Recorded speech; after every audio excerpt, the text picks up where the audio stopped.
භගවතු අරහතෝ සම්මා සම්බුද්දස්ස. ඒ භාග්‍යවත් වූ අරහත් වූ සම්මා සම්බුදුරජාණන් වහන්සේට අපගේ নমස්කාරය වේවා. සාදු සාදු සාදු. අපගේ ගුරු දේවෝත්තම පින්වත් ලොකු ස්වාමීන් වහන්සේට අපගේ নমස්කාරය වේවා. සාදු සාදු සාදු.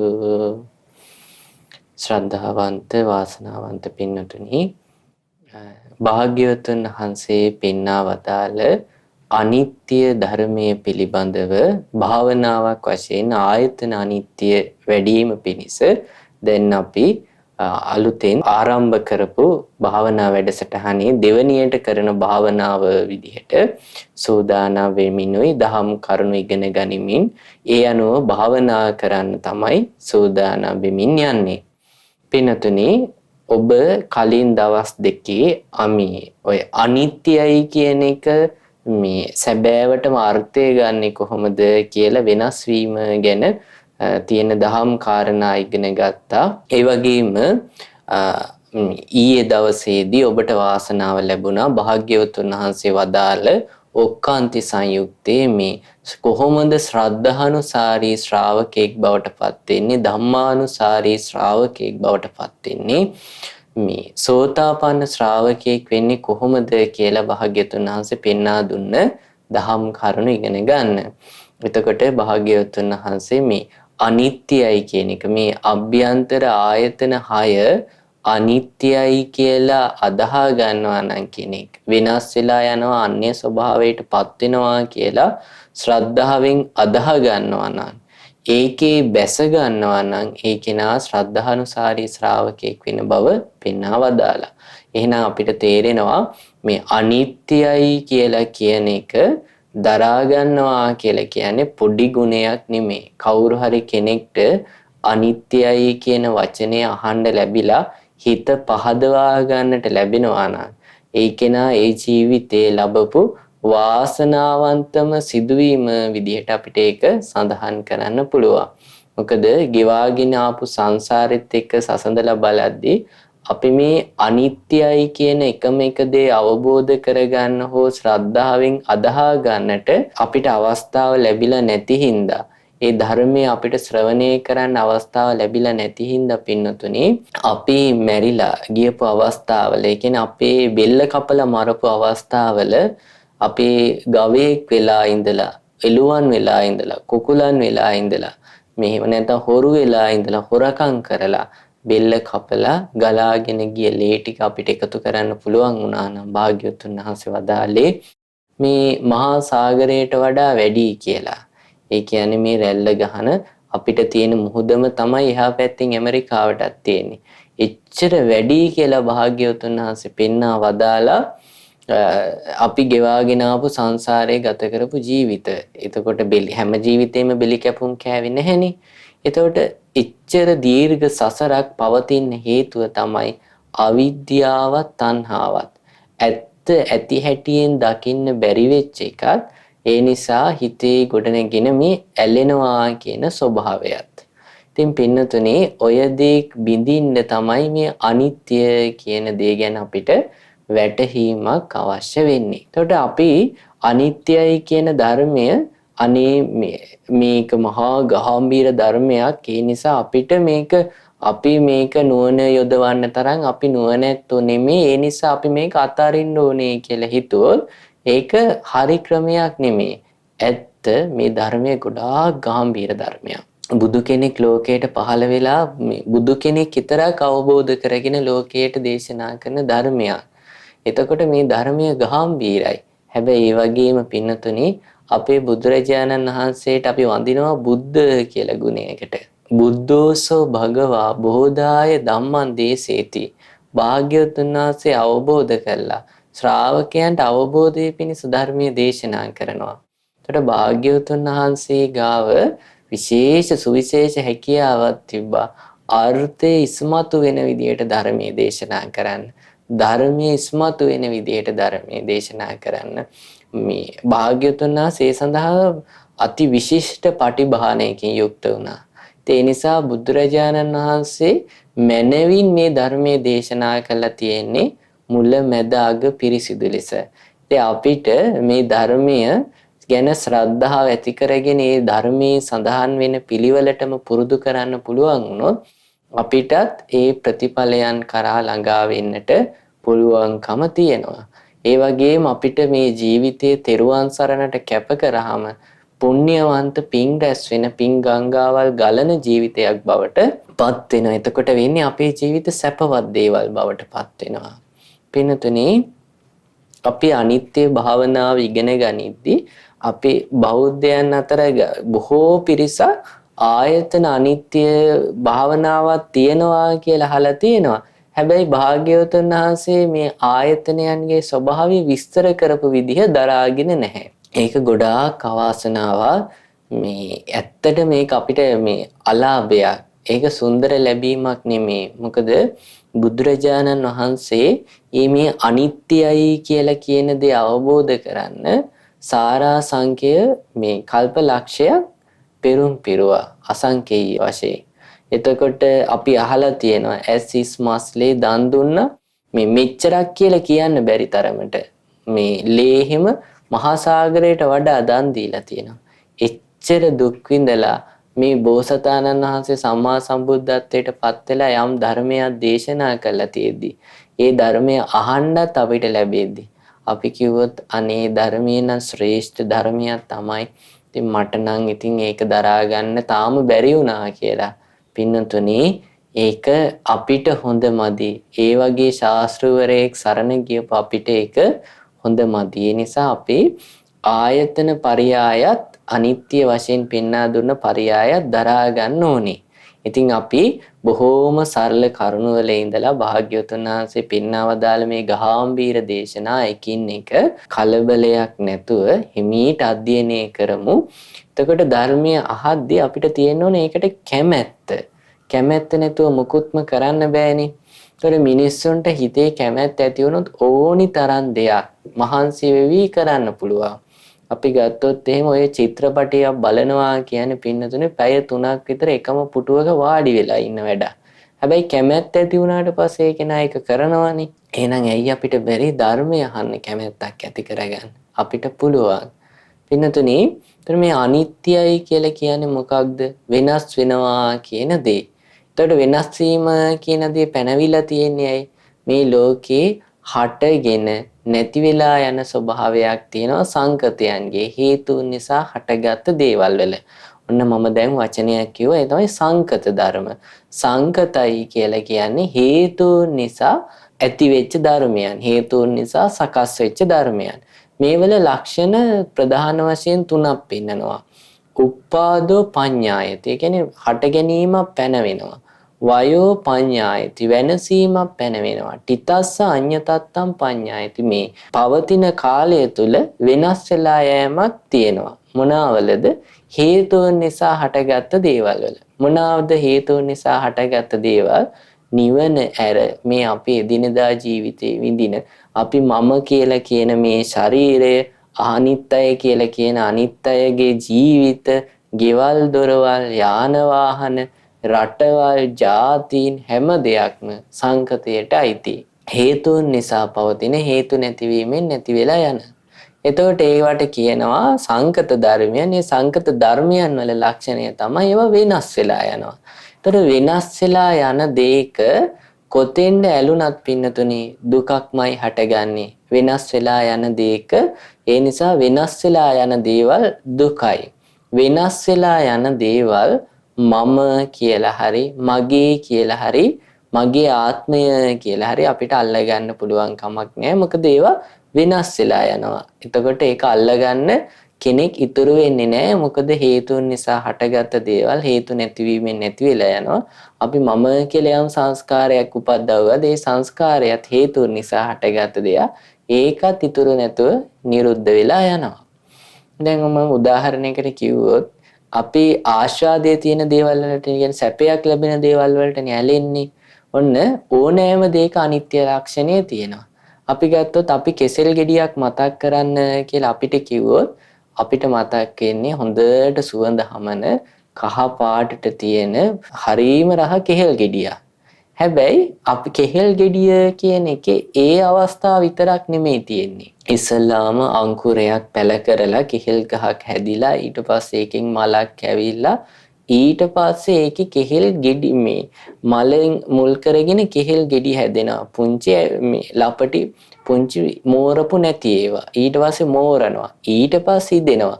ඉදිලා කහ පාට වෙනවා. ඒ අවස්ථාව විතරක් නෙමෙයි තියෙන ඊට පස්සේ ඒක කුණු වෙනවා. ඊට පස්සේ පණුව ගහනවා. ඊට පස්සේ පොළවට පස් වෙලා යනවා.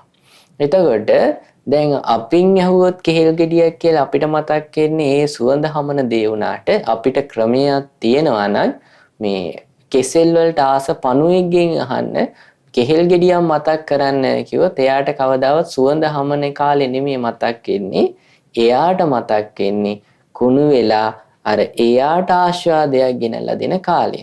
එතකොට මේ වෙනස් වෙලා යන දෙක අපි හිතමු ඔන්න අපි කඩේ ගිහිල්ලා අරගෙන එනවා කෙසෙල් ටිකක්. සුවඳ හමාගෙන ඉද්දි අපි කියනවා හෙට ඉඳලා කන්න පුළුවන් කියලා ඉන්නවා. අපිට මොනා හරි වෙලා ඒක අමතක වෙනවා. දවස් දෙකක් ගිහිල්ලා බලද්දී ඒක කුණු වෙන්න ගිහිල්ලා.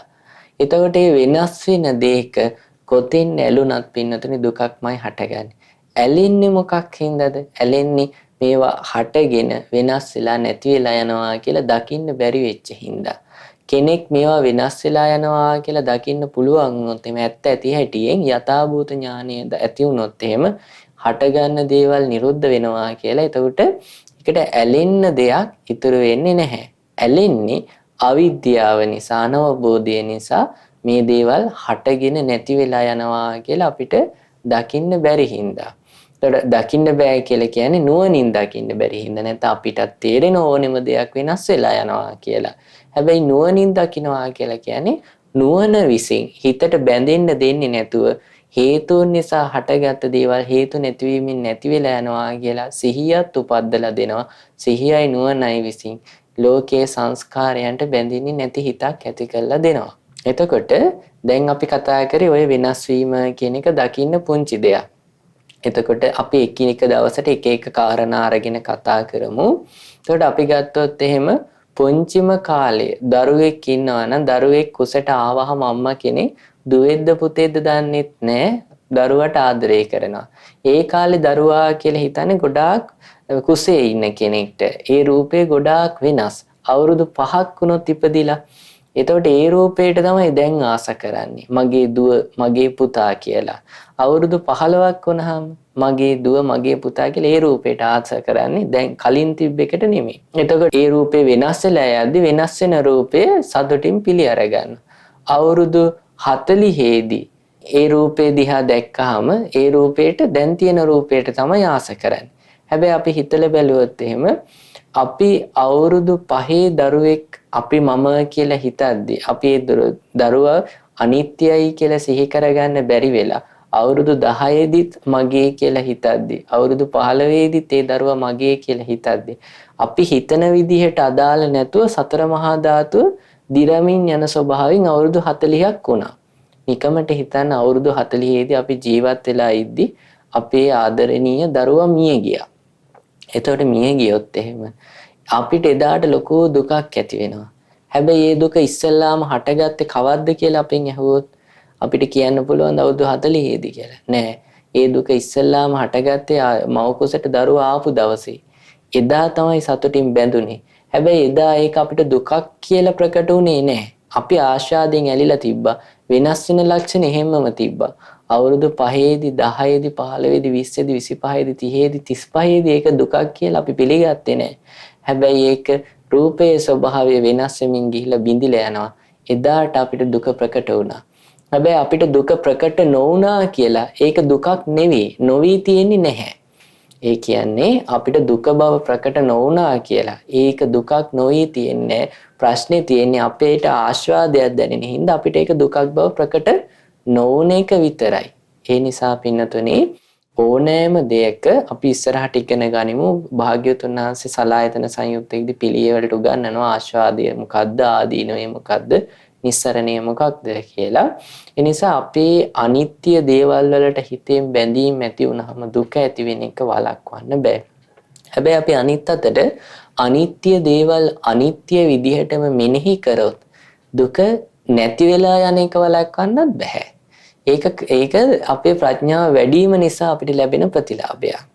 ඉතින් පින්නතුනේ ආයතන පරියායේදී ආයතනයක් කියවහම ආයතන 6ක් තියෙනවා. ඒ කියන්නේ ආයතනයක් කියන්නේ යමක් නිෂ්පාදනය කළ දෙන කෘත්‍ය විදිහටත් අපිට ගන්න පුළුවන්. එතකොට ආයතන 6ක් තියෙනවා. ඇස, කන, නාසය, දිව, කය, මනස. ස්පර්ශ ආයතන කියලා මේවට කියන්නේ. ස්පර්ශ ඇති කළ දෙන ආයතන. එතකොට මේ ආයතනයන් හේතුන් නිසා හටගෙන තියෙන්නේ. ඒක අපි හේතුන් ඉදිරියට ඉගෙන ගනිමු. නාම රූප නිසා හටගන්නේ හේතු නැතිවීමෙන් මේවා නැති වෙලා යනවා. එතකොට යමක් හේතුන් නිසා හටගෙන හේතු නැතිවීමෙන් නැති වෙලා යනවා නම් ඒක දුකක්. එතකොට ඒක මම හරි මගේ ආත්මය කියලා කියන්න බෑ. එතකොට අභ්‍යන්තර ආයතන 6 කියලා ඔය ඇස කන නාසය දිව කය මනසට කියනවා. බාහිර ආයතන කියලා කියනවා රූප, ශබ්ද, ගන්ධ, සුවඳ, රස, පහස අරමුණු වලට. එතකොට ඒවා ඇහැට රූපය ගෝචර වෙනවා, ශබ්දය ගෝචර වෙන්නේ නැහැ. ඒ වගේ කනට ශබ්දය ගෝචර වෙනවා, රූප ගෝචර වෙන්නේ නැහැ. ඒ වගේ වෙනස් ගෝචර ලක්ෂණ තමයි තියෙන්නේ ඒ ආයතනයේට. එතකොට මේ ඇහත් රූපයත් මුල් කරගෙන චක්කුම් පටිච්ච රූපේච උප්පජ්ජති චක්කු විඥාන. ඇහත් රූපයත් මුල් කරගෙන උපදින ඇහි විඥානය. ඒකට කියනවා ඇහි දැන ගැනීම කියලා. එතකොට මේ තුනේ එකතු වීමට කියනවා ඇහි ස්පර්ශය.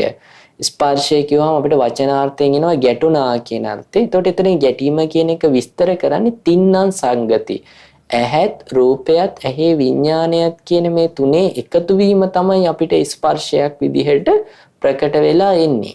එතකොට අපි ඒක විස්තර විදිහට ඉදිරියට ඉගෙන ගනිමු. ස්පර්ශය නිසා විඳීම් හට ගන්නවා. ස්පර්ශය නිසා හඳුනා ගැනීම හට ගන්නවා. ස්පර්ශය නිසා චේතනාවල් හට ගන්නවා. ආයි මතක් කරොත් ඇහත් රූපයත් නිසා ඇහි දැන ගැනීම ඇති වෙනවා. ඇහි විඥාණය ඒ තුනට කියනවා ස්පර්ශය කියලා. ඒ තුනේ එකතු වීමට ස්පර්ශය නිසා විඳීම් හට ගන්නවා. එතකොට ස්පර්ශ නැති වෙදී ඒ විඳීම් නැති වෙලත් යනවා. ඒ වගේම ස්පර්ශය නිසා හඳුනා ගැනීම හට ගන්නවා. ඒවට කියනවා සංඥා කියලා. ස්පර්ශය නැතිවීමෙන් සංඥා නැති වෙලා යනවා. ස්පර්ශය නිසා චේතනාත් හට ගන්නවා. ස්පර්ශය නැතිවීමෙන් ඒ චේතනත් නැති වෙලා යනවා. එතකොට ඕක තමයි ලෝකේ හට ගැනීම සහ ලෝකේ නැතිවීම භාග්‍යතුන් වහන්සේ පෙන්වා දුන්න ක්‍රමය. එතකොට දැන් ආයෙමත් මතක් කරොත් අපි මනස කියන පරයයන් මනසත් අරමුණත් නිසා මනසේ දැන ගැනීම මනෝ විඥානය හට ගන්නවා. මනංච පටිච්ච ධම්මේච උප්පජ්ජති මනෝ විඥාන. තේරෙන්නේ නැත්තම් කලබල වෙන්න එපා. භාවනාව කරද්දි වචන ටික හුරු වෙනවා. ඊට පස්සේ අපි ඉදිරියට ඉගෙන ගන්න පුළුවන්. තව සූත්‍ර ඔස්සේ අපි ඉගෙන ගද්දි අපිට ඕක පහසුවෙන් ඉගෙන ගන්න පුළුවන්. මනසත් අරමුණත් නිසා මනසේ විඥානය හට ගන්නවා. එතකොට මනසත් අරමුණත් ඒ දැන ගැනීමත් කියන තුනට කියනවා අපි ස්පර්ශය කියලා. තින්නම් සංගති තුනට නෙමෙයි තුනේ එකතු වීමට ස්පර්ශය ඇති කල්හි විඳීම් හට ගන්නවා. ස්පර්ශය ඇති කල්හි හඳුනා ගැනීම හට ගන්නවා. ස්පර්ශය ඇති කල්හි චේතනා හට ගන්නවා. ස්පර්ශය නැතිවීමෙන් ඒවා නැති වෙලා යනවා. එතකොට ඕක තමයි ලෝකේ හට ගැනීමත් නැතිවීමත් කියලා අපි ඉගෙන ගන්නෙ. දැන් අපිට ඕක ඉගෙන ගන්න ගියාම තියෙන ගැටලුව තමයි එකක් අපි ඇහැ කියන එක ගැන අපි ඉගෙන ගත්ත ක්‍රමයක් තියෙනවා. ඒ කියන්නේ ඇහැ කියන එක ගැන විද්‍යාව ඉගෙන ගත්ත දරුවෙක් නම් ඇහැට වෙන බාහිර වස්තුවක ආලෝකය පතිත වෙලා ඒ ආලෝකය ඇහි කාචයට ඇවිල්ලා කාචය හරහා ඇවිල්ලා ස්නායු සංවේදන තියෙන මේ දෘෂ්ටි විතානයේට මේ පතිත වෙලා ඒ ඔස්සේ උත්තේජනය වෙලා ස්නායු ඔස්සේ ඉලෙක්ට්‍රෝන ගමන් කරලා මේ පණිවිඩයක් ගිහිල්ලා මොළයට වර්ණ හැඩ ආදී අඳුනාගෙන ඒ විදිහ ඊට පස්සේ ක්‍රියාත්මක වෙනවා කියලා. ඒතකොට ඒ විදිහට අපි ගත්තාම ඒකේ අපිට තේරෙන්නේ භෞතික දෙයක් විතරයි. භෞතිකව අපිට හඳුනා ගන්න දෙයක් විතරයි අපිට ප්‍රකට වෙන්නේ. හැබැයි භාග්‍යවතුන් වහන්සේ පෙන්නනවා මේ විද්‍යාව කියන විෂයට ගෝචර නොවෙච්ච මේකේ තියෙන මානසික ස්වභාවය. එතකොට මේ මානසික ස්වභාවය නිසා තමයි එකම රූපය දෙන්නෙක් දෙවිදිහට හඳුනාගන්නේ. ඒ කියන්නේ උදාහරණයකට අපි අපේ අම්මට අම්මා කියලා අපි හඳුනාගත් දේ රූපේම දකින අපේ තාත්තා කියන්නේ මේ අම්මා කියලා කතා කරන්නේ. තාත්තේ රූපය හඳුනාගන්නේ බිරිඳ කියලා. එතකොට ඒ වගේ මේ ලෝකේ නාම රූප කියන දෙකේම පැවැත්මක් තියෙන්නේ. එතකොට ඒ භාග්‍යවතුන් වහන්සේ පෙන්වා වදාළ ධර්මයේ සෝවාක්කාත දෙයක් ඒ සම්දික්ටිකයි. මෙහිදීම අපිට දකින්න පුළුවන් ධර්මය. ඒ නිසා ශ්‍රද්ධාව ඇති කරගෙන මේ කෙසේද කියලා එන එක අතාරින්න. භාවනා කරන්න බෑ කෙසේද කියන එකත් එක්ක මිශ්‍ර වුණාම ඒක පස්සේ ධර්ම ශ්‍රවණේ සාකච්ඡාවෙන් විසඳා ගන්න. භාවනාවක් කරද්දි කරන්නේ සුතා අහලා දතා දරාගෙන වචසා පරිචිතා වචනින් පුරුදු කළා මනසානුපෙක්කිතා නුවණින් විමසනවා. එතකොට දිට්ඨිය සුප්පටි විද්‍යා. එතකොට ඔහුගේ දැක්ම පිරිසිදු වෙලා යනවා. ඉතින් පින්නතුනි එහෙනම් අපි දැන් ආයතන අනිත්‍ය භාවනාව පුරුදු වෙමු. කවුරුත් සුපුරුදු පරිදි පහසු ඉරියව්වකින් වාඩි වෙලා භාවනා ඉරියව්වකින් එහෙම නැත්නම් සක්මන් කරනවා නම් සක්මනට සූදානම් වෙලා හොඳ අවධානයෙන් යුක්තව මේ කියන දේ ඔබ හිතින් කියන්න. හිතින් විමසන්න. ඒක තව විස්තර ඒ කියන්නේ ඇහැ කනක් නාසය බලෙන් මවාගෙන අනිත්‍යයි කියලා සිහි කරන්න එපා. ඒකේ තේරුමක් නැහැ. අපිට එහෙම බලෙන් දෙයක් අනිත්‍ය කරන්නත් බෑ. හේතුන් නිසායි තියෙන්නේ. හේතු නැතිවීමෙන් නැති වෙලා යනවා. අපි මේක තේරෙන විදිහට නුවණ පවත්වන එක සිද්ධ කරමු. හොඳයි. මේ වෙලාවේ අපි අවධානයෙන් යුක්තව සිහියෙන් යුක්තව මේ බොහෝම මිහිරියට ඇහෙන ආයතන අනිත්‍ය භාවනාවට අපේ කන් යොමු කරගෙන මේක ඔබ හිතින් විමසන්න නුවණින් විමසන්නේ කියන විදිහට ඒ කරන ගමන් ගොඩාක් හිත සතුටටපත් කරගන්න. ඒක තමයි වැදගත්ම දේ. මම බුදුරජාණන් වහන්සේ නම වදාළ දෙයක් නේද මේ කරන්නේ කියලා. බුදු කෙනෙක් ලෝකයට කලාතුරකින් පහළ වෙලා දේශනා කරපු දේ මම දැන් පුරුදු කරනවා කියන අදහසින් භාවනා මනසිකාරයේ යෙදෙන්න. සාදු සාදු සාදු. මේ ඇස හේතු නිසා හටගත් හේන් හේතු නැතිවීමෙන් නැතිවී යන හේන් අනිත්‍යයි අනිත්‍යයි අනිත්‍යයි. මේ ඇස මම නොවේ මගේ නොවේ මගේ ආත්මය නොවේ. ඇසට පෙනෙන රූප හේතුන් නිසා හටගත් හේයින් හේතු නැතිවීමෙන් නැතිවී යන හේයින් අනිත්‍යයි අනිත්‍යයි අනිත්‍යයි. ඇසට පෙනෙන රූප මම නොවේ මගේ නොවේ මගේ ආත්මය නොවේ. ඇසේ ඇතිවන විඤ්ඤාණය හේතුන් නිසා හටගත් හේයින් හේතු නැතිවීමෙන් නැතිවී යන හේයින් අනිත්‍යයි අනිත්‍යයි අනිත්‍යයි. ඇසේ ඇතිවන විඤ්ඤාණය මම නොවේ මගේ නොවේ මගේ ආත්මය නොවේ. ඇසයි රූපයි විඤ්ඤාණයයි එකතු වීම ඇසේ ඇතිවන ස්පර්ශය හේතුන් නිසා හටගත් හේයින් හේතු නැතිවීමෙන් නැතිවී යන හේයින් අනිත්‍යයි අනිත්‍යයි අනිත්‍යයි. ඇසේ ඇතිවන ස්පර්ශය මම නොවේ මගේ නොවේ මගේ ආත්මය නොවේ. ඇසේ ස්පර්ශය නිසා ඇතිවන විඳීම හේතුන් නිසා හටගත් හේයින් හේතු නැතිවීමෙන් නැතිවී යන හේයින් අනිත්‍යයි අනිත්‍යයි අනිත්‍යයි.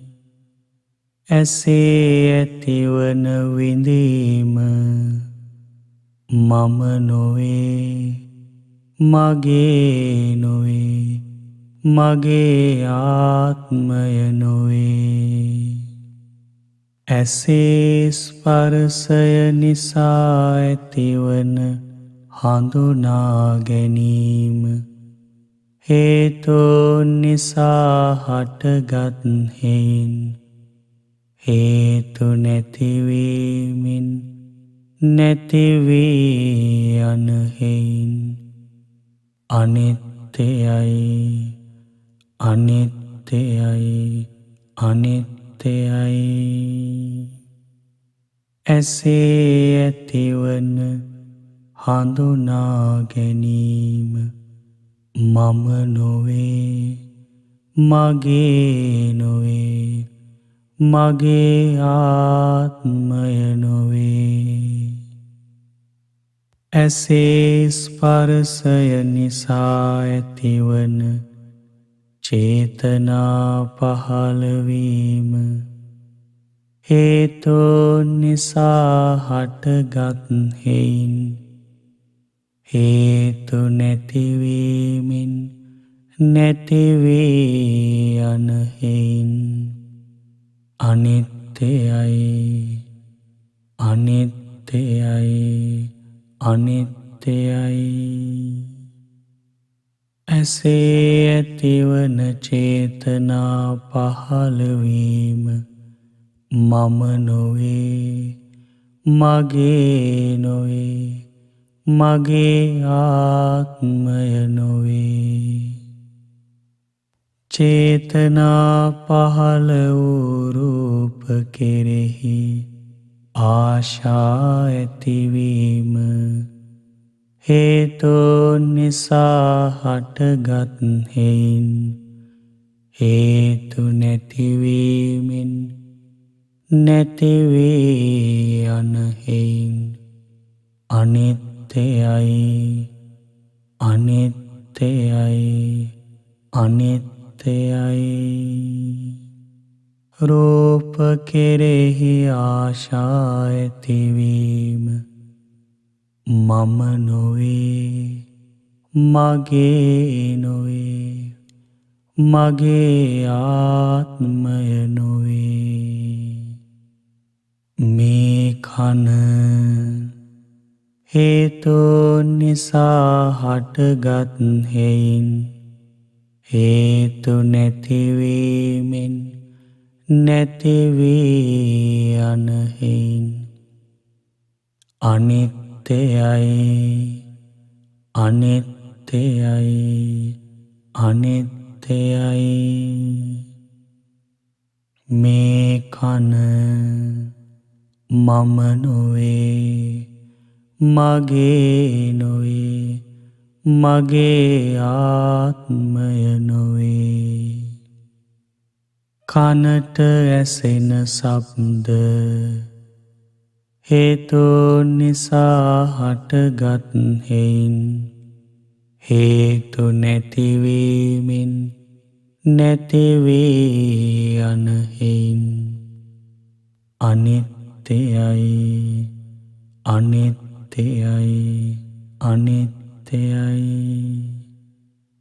කනට ඇසෙන ශබ්ද මම නොවේ මගේ නොවේ මගේ ආත්මය නොවේ. කනේ ඇතිවන විඤ්ඤාණය හේතුන් නිසා හටගත් හේයින් හේතු නැතිවීමෙන් නැති වී යන හේයින් අනිත්‍යයි අනිත්‍යයි අනිත්‍යයි. කනේ ඇතිවන විඤ්ඤාණය මම නොවේ මගේ නොවේ මගේ ආත්මය නොවේ. කනයි ශබ්දයි විඤ්ඤාණයයි එකතු වීම කනේ ස්පර්ශය හේතුන් නිසා හටගත් හේයින් හේතු නැතිවීමෙන් නැති වී යන හේයින් අනිත්‍යයි අනිත්‍යයි අනිත්‍යයි. කනේ ඇතිවන ස්පර්ශය මම නොවේ මගේ නොවේ මගේ ආත්මය නොවේ. කනේ ස්පර්ශය නිසා ඇතිවන විඳීම හේතුන් නිසා හටගත් හේයින් හේතු නැතිවීමෙන් නැති වී යන හේයින් අනිත්‍යයි අනිත්‍යයි අනිත්‍යයි. කනේ ඇතිවන විඳීම මම නොවේ මගේ නොවේ මගේ ආත්මය නොවේ. කනේ ස්පර්ශය නිසා ඇතිවන හඳුනා ගැනීම හේතුන් නිසා හටගත් හේයින් හේතු නැතිවීමෙන් නැති වී යන හේයින් අනිත්‍යයි අනිත්‍යයි අනිත්‍යයි. කනේ ඇතිවන හඳුනා ගැනීම මම නොවේ මගේ නොවේ මගේ ආත්මය නොවේ. කනේ ස්පර්ශය නිසා ඇතිවන චේතනා පහළවීම හේතුන් නිසා හටගත් හේයින් හේතු නැතිවීමෙන් නැති වී යන හේයින් අනිත්‍යයි අනිත්‍යයි අනිත්‍යයි. කනේ ඇතිවන චේතනා පහළවීම මම නොවේ මගේ නොවේ මගේ ආත්මය නොවේ. චේතනා පහළ වූ ශබ්ද කෙරෙහි ආශා ඇතිවීම හේතුන් නිසා හටගත් හේයින් හේතු නැතිවීමෙන් නැති වී යන හේයින් අනිත්‍යයි අනිත්‍යයි අනිත්‍යයි.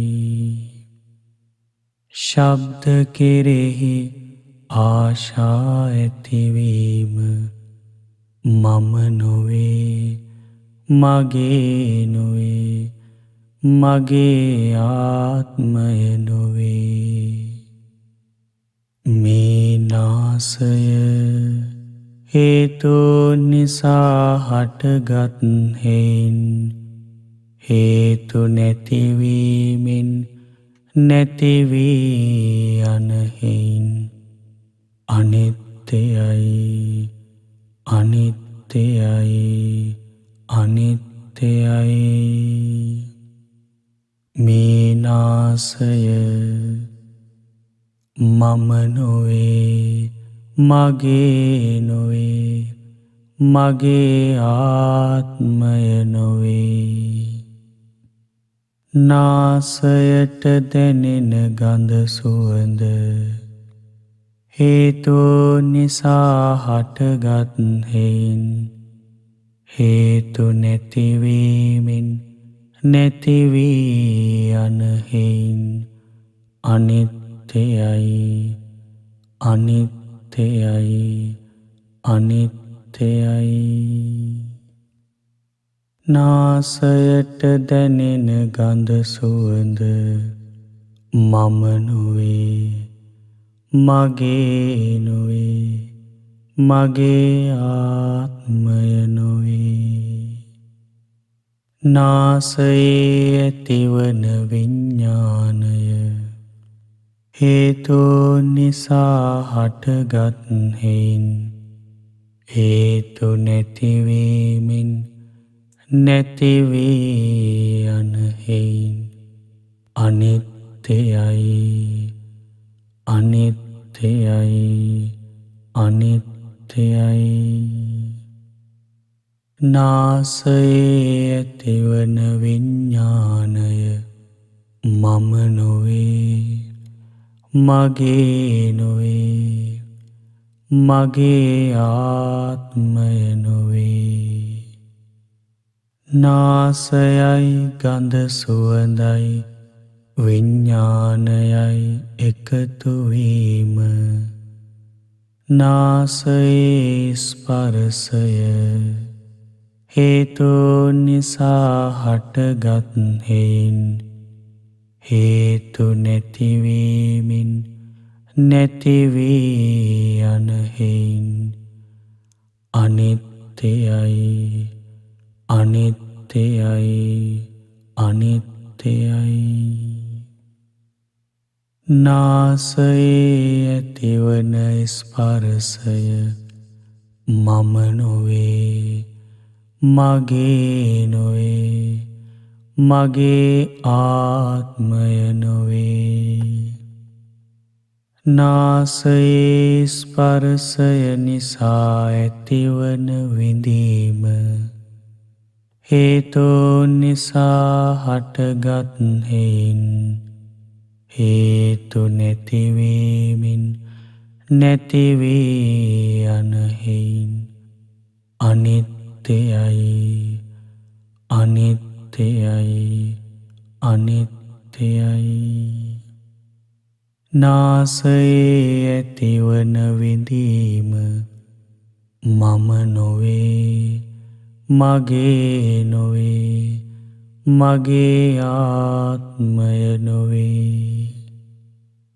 නාසයේ ස්පර්ශය නිසා ඇතිවන හඳුනා ගැනීම හේතු නිසා හටගත් හේයින් හේතු නැතිවීමෙන් නැතිවී යන හේයින් අනිත්‍යයි අනිත්‍යයි අනිත්‍යයි. නාසයේ ඇතිවන හඳුනා ගැනීම මම නොවේ මගේ නොවේ මගේ ආත්මය නොවේ.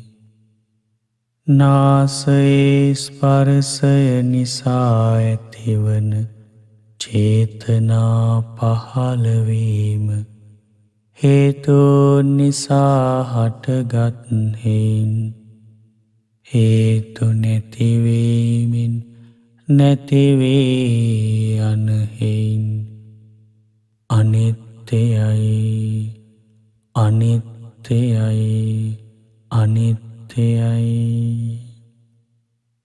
නාසයේ ඇතිවන චේතනා පහළවීම මම නොවේ, මගේ නොවේ, මගේ ආත්මය නොවේ.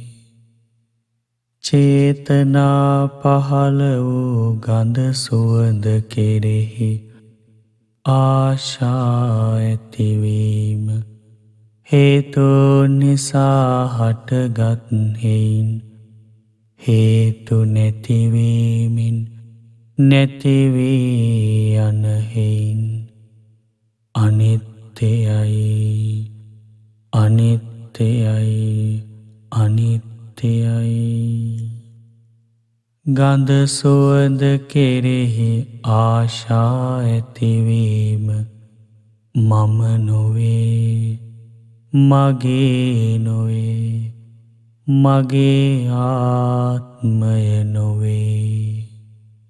මේ දිව හේතුන් නිසා හටගත් හේයින් හේතු නැතිවීමෙන් නැතිවී යන හේයින් අනිත්‍යයි, අනිත්‍යයි, අනිත්‍යයි. මේ දිව මම නොවේ, මගේ නොවේ, මගේ ආත්මය නොවේ.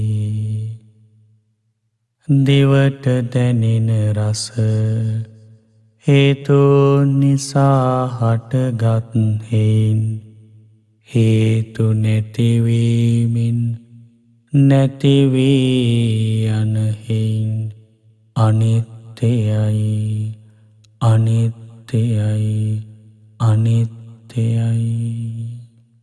දිවට දැනෙන රස මම නොවේ, මගේ නොවේ, මගේ ආත්මය නොවේ. දිවේ ඇතිවන විඤ්ඤාණය හේතුන් නිසා හටගත් හේයින් හේතු නැතිවීමෙන් නැතිවී යන හේයින් අනිත්‍යයි, අනිත්‍යයි, අනිත්‍යයි.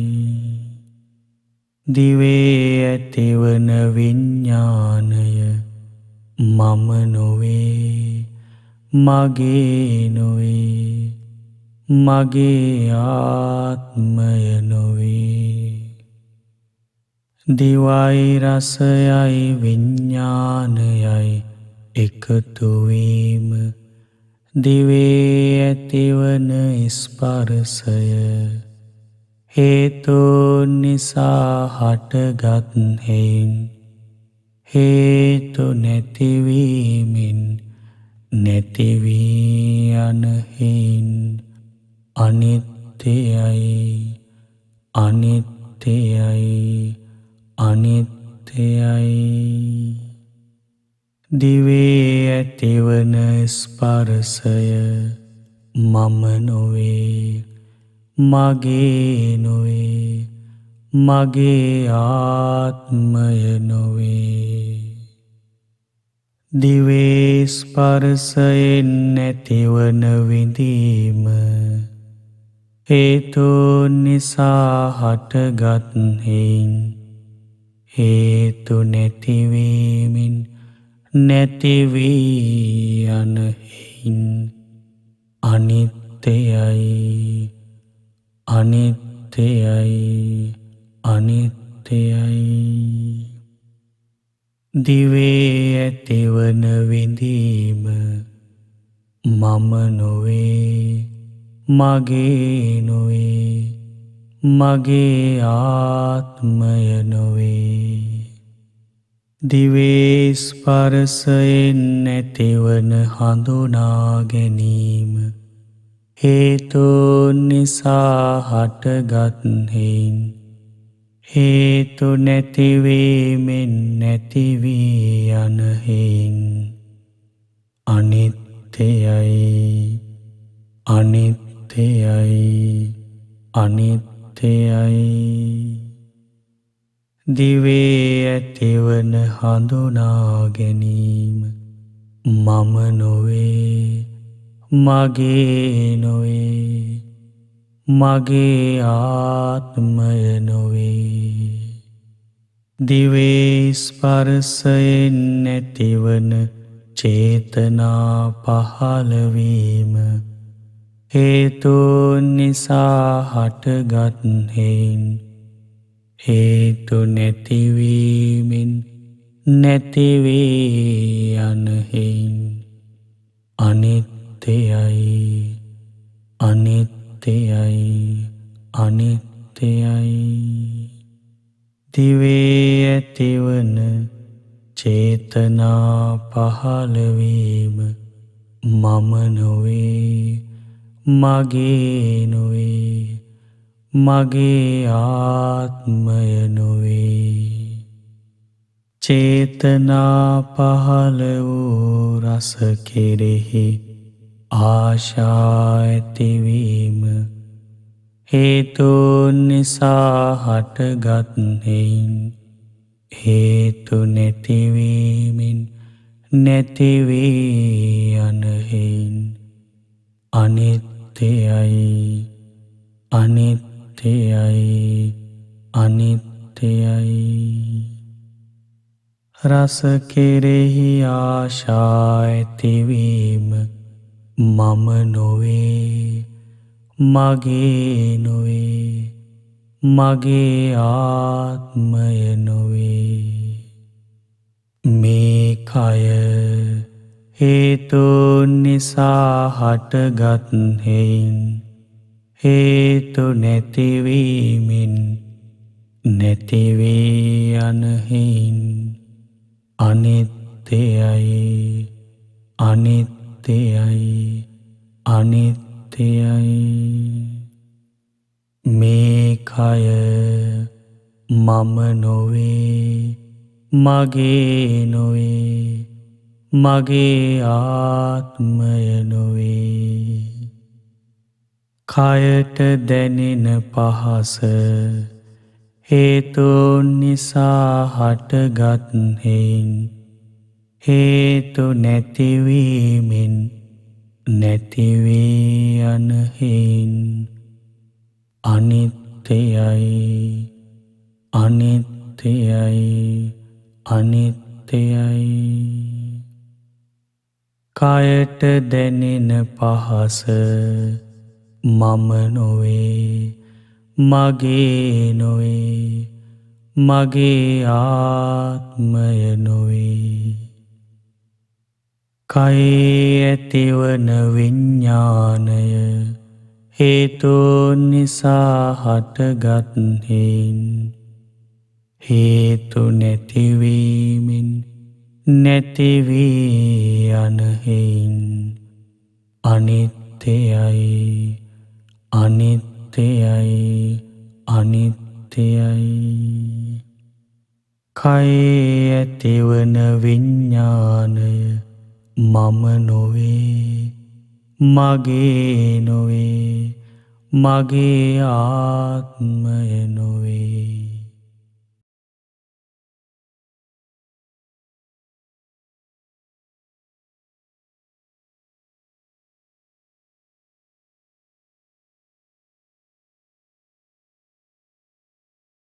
සාදු, සාදු, සාදු. සාදු, සාදු, සාදු. පින්නතුනි, ඔබ අද ආයතන අනිත්‍ය භාවනාව පුරුදු කළා. මම මුලදී මතක් කරා වගේ භාවනාවට අවශ්‍ය වෙන්නේ ඒ ගැන අපේ හිතේ ඇති කරගත්තා වූ සතුට, ප්‍රසාදය. එහෙම නැතුව මේක මුලදීම අවශ්‍ය වෙන්නේ නැහැ, මේක තේරුම් ගන්න ඕනේ කියලා දැඩිව විමසන්න යන එක. එතකොට සැකයට එනවා කෙසේද කියලා කතං කති විදිහට ගිහිල්ලා විතර්ක බහුල වෙනවා. ඉස්සෙල්ලාම ඉන්න ඕනේ ශ්‍රද්ධාව උපදවාගෙන මේක මම පොඩ්ඩ තේරුම් ගනිමු. අපිට මේ ටික අහන්න හරි ලැබුණානේ. අපි කොයිතරම් ලාභයක්ද බුදු කෙනෙක් කියවා ධර්මයක් අපි දැන් අහනවානේ. ඒ විදිහට ප්‍රසාදය ඇති කරගෙන මේ මානසිකාර්ය සාමාන්‍යයෙන් එදිනෙදා ඉන්න ගමන් බහුල කරන්න. එතකොට අපිට ඒක හුරු වෙනවා. ඊට පස්සේ අපිට පුළුවන් මේක විස්තර විදිහට ඉගෙන ගන්න. ඉතින් ඔබට හිතනොත් මේක අනේ තේරෙන්නේ නැහැ කියලා භාග්‍යවතුන් වහන්සේ අපිට තේරුම් ගන්න අවශ්‍ය උපරිම ප්‍රමාණයට තමයි මේ සූත්‍ර දේශනාවල පෙන්නලා දෙන්නේ. මොකද භාග්‍යවත් බුදු කෙනෙක් ලෝකයට පහළ වෙන්නෙම ඔය ඇත්ත පෙන්නලා දෙන්න. පින්නතුනි වෙන එකක් තියා බුදුරජාණන් වහන්සේ මකුළු දැලක් කඩන හැටිත් කියලා දීලා තියෙනවා. මෙන්න මේ විදිහට කොස් අරන් කඩන්නෑ කියලා. එතකොට මේ භාග්‍යවතුන් වහන්සේ නමක් ලෝකයට පහළ වෙන්නේ ඒ වගේ දෙයක් කියලා දෙන්න නෙමෙයිනේ. ඒ දේත් එච්චර සරලව කියලා දීලා තියෙනවා නම් මේ ආයතන භාවනාවත් සරලවම භාග්‍යවතුන් වහන්සේ අපිට තේරුම් ගන්න පුළුවන් උපරිම විදිහට තමයි කියලා දීලා තියෙන්නේ. ඒ ගැන අපි ශ්‍රද්ධාව ඇති කරගෙන ඉදිරියටත් ධර්මීය පුරුදු කරමු. අද දවසේ භාවනා වැඩසටහන සඳහා බොහෝ දෙනෙක් පින් රැස් කරගන්න ධර්ම අවබෝධයේ පිණිස හිත මෙහෙවන මේ උතුම් භාවනා වැඩසටහන සඳහා දායකත්වය අරගෙන අනුග්‍රහය අරන් කටයුතු කරන්නේ අංක 54 සෙන්ට්‍රල් උද්‍යානය ආනියා කන්ද කඳාන යන ලිපිනේ පදිංචි පින්වත් පද්මා බණ්ඩාරනායක මහත්මිය විසින් රැස් කර ගන්නට යෙදුන සියලුම පුණ්‍ය ධර්මයන් අපි පළමුවෙන් පින් කැමැති සියලු දෙවියන්ට අනුමෝදන් කරමු. සියලු දෙවියෝ මේ පින් දැක බලා සතුටින් අනුමෝදන් වෙත්වා. දිව්‍ය ආයුෂයෙන් වර්ණයෙන් සැපයෙන් බලයෙන් වැඩෙත්වා. ශ්‍රද්ධාදී ගුණධර්මයන්ගෙන් වැඩෙත්වා. දෙවියන්ගේ ධාර්මික ආරක්ෂාව රැකවරණය ධර්මී හැසිරෙන්න මේ පින්වත් සියලු දෙනාට සලසා දෙත්වා. දෙවියන්ට චතුරාර්ය සත්‍ය ධර්මය අවබෝධ කරන්න වාසනාව උදා වේවා. සාදු සාදු සාදු. අපගේ ගුරු දේවෝත්තම පින්වත් ලොකු ස්වාමින් වහන්සේට මේ පින් අනුමෝදන් වෙත්වා. සුවසේම චතුරාර්ය සත්‍ය ධර්මය අවබෝධ කරන්න වාසනාව උදා වේවා. සාදු සාදු සාදු. මීට මාස 6කට පෙර මිය පරලොව ගිය කිත්සිරි බණ්ඩාරනායක පියාණන්ට මේ පින් අනුමෝදන් වෙත්වා. රටදැය වෙනුවෙන් දිවිපිදු සියලුම රණවිරවන්ට මේ පින් අනුමෝදන් වෙත්වා. දායකත්වයේ දරූ සියලු පින්වතුන් නමින් නන් අයුරින් උදව් උපකාර කළ සියලු පින්වතුන් නමින් ශ්‍රවණය කළ භාවනා කළ සියලු පින්වතුන් නමින් මිය පරලොව ගිය සියලු ඥාතීන් මේ පින් අනුමෝදන් වෙත්වා. යයිගේ පරලොව ජීවිත සැපවත් වේවා සුවපත් වේවා සුවපත් වේවා. ධර්මාවබෝධයට වාසනාව උදා වේවා. සාදු සාදු සාදු. අද දිනට 14 වෙනි උපන්දිනයේ සමරන කදානේ පදිංචි පින්වත් දේවින් ගමගේ පුතාට මේ පින් අනුමෝදන් වෙත්වා. මේ 16 වෙනි දින 4 වෙනි උපන්දිනයේ සැමරු පොල්ගහවෙල පදිංචි නිදුක බණ්ඩාරනායක පුතාට මේ පින් අනුමෝදන් වෙත්වා. ජූලි මාස 4 වෙනි දින 76 වෙනි උපන්දිනයේ සමරන සුමනාවතී මෑණියන්ට මේ පින් අනුමෝදන් වෙත්වා. ජූලි 22 වෙනි දින 13 වෙනි උපන්දිනයේ සමරන සිතුමියා නිරෝධ රත්න දියණියට මේ පින් අනුමෝදන් වෙත්වා. ඒ පින්වත් සියලු දෙනාට නිදුක් නිරෝගී සුවපත් භාවය චිරජීවනයේ සැලසේවා. සියලු කායික මානසික පීඩා දුරු වෙලා කායික මානසික සැප සැහැල්ලුව සැලසේවා. දරුවන්ගේ අධ්‍යාපන කටයුතු සාර්ථක වේවා. දායකත්වයේ දරූ සියලු පින්වතුන්ටත් ශ්‍රවණය කළ සියලු පින්වතුන්ටත් චතුරාර්ය සත්‍ය ධර්මය අවබෝධයට මේ පින් හේතු වාසනා වේවා. සාදු සාදු සාදු. මහමෙවුනා භාවනා සුපවාසී ලංකාවාසී ලෝකවාසී සියලු සංඝ රත්නයට අනගාരികා මෑණියන් වහන්සේලාට අනගාരിക උපාසක පින්වතුන්ට මේ පින් අනුමෝදන් වෙත්වා. ශ්‍රද්ධා කාර්ය මණ්ඩලයට ධර්ම දාන සමාජිකයින්ට මේ පින් අනුමෝදන් වෙත්වා සුවසේම චතුරාර්ය සත්‍ය ධර්මය අවබෝධයට වාසනාව උදා වේවා. සාදු සාදු සාදු. තෙරුවන් සරණයි. නමෝ බුද්ධාය.